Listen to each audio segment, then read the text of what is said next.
যেভাবে লন্ডনী রাজনীতি বলেছেন আমি ওইভাবে ব্যাখ্যা করব না।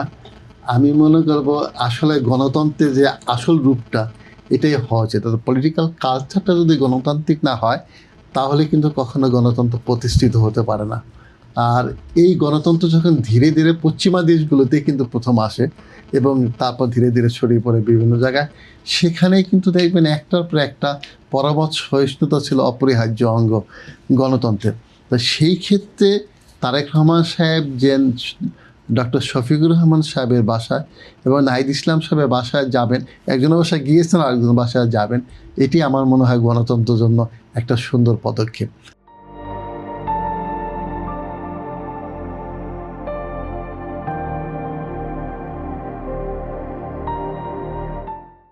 এই জন্য সুন্দর পদক্ষেপ, কারণ ওই যে দেখেন আমরা যদি দার্শনিকদের আশ্রয় নেই আপনার প্রশ্নটা উত্তর দিতে গিয়ে, তাহলে দেখতে পাবো রুশ বিপ্লবের দুজন দার্শনিক অত্যন্ত গুরুত্বপূর্ণ ভূমিকা পালন করেছেন, একজন ভল্টেয়ার আর একজন রুশো। তা ভল্টেয়ার বিরোধী দল সম্পর্কে বলছিলেন যে আমার জীবনের বিনিময়ে আমার প্রতিপক্ষকে কথা বলার সুযোগ দাও।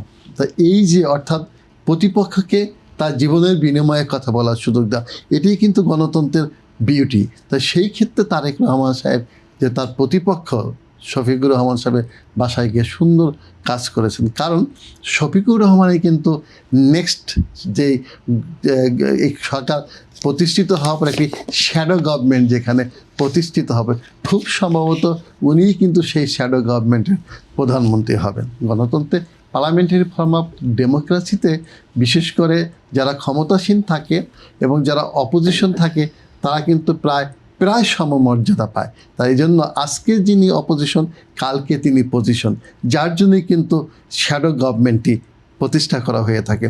সেই ক্ষেত্রে যদি দুজনের আন্ডারস্ট্যান্ডিং ভালো থাকে, অর্থাৎ আগে দেখবে তারা দেশের ইন্টারেস্ট দলের চেয়ে, ওই যে একটা কথা আছে শহীদ রাষ্ট্রপতি জিয়াউর রহমান সহ অনেকেই বলেছে। আমি আবার একটু আপনার পুরনো পেছনে আলোচনায় ফিরতে চাই। সৃষ্টিশীল মন্ত্রিসভা হবে বললে যে আপনি আকাঙ্ক্ষা করছেন, সৃষ্টিশীল মন্ত্রিসভা বলতে আমরা কি বুঝবো?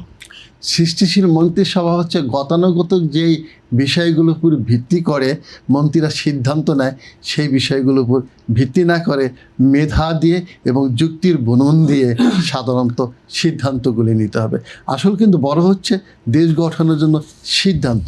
সেই সিদ্ধান্ত যদি মনে হয়, কারণ আমি তারেক রহমান সাহেবকে বলো তিনি প্রধানমন্ত্রী, উর্বি প্রধানমন্ত্রী, দুদিন পরে প্রধানমন্ত্রী হবেন, তার সিদ্ধান্তগুলো যদি ওই মন্ত্রিসভার মেধাসম্পন্ন এবং প্রজ্ঞাসম্পন্ন যদি অন্যান্য মন্ত্রীরা থাকে তাহলে বিশ্লেষণ করতে পারবে, তাকে সাজেশন দিতে পারবে এবং বলতে পারবে যুক্তির বুনন দিয়ে যে এই সিদ্ধান্তটা নিলে দলের জন্য, দেশের জন্য এবং জাতির জন্য কল্যাণকর হবে।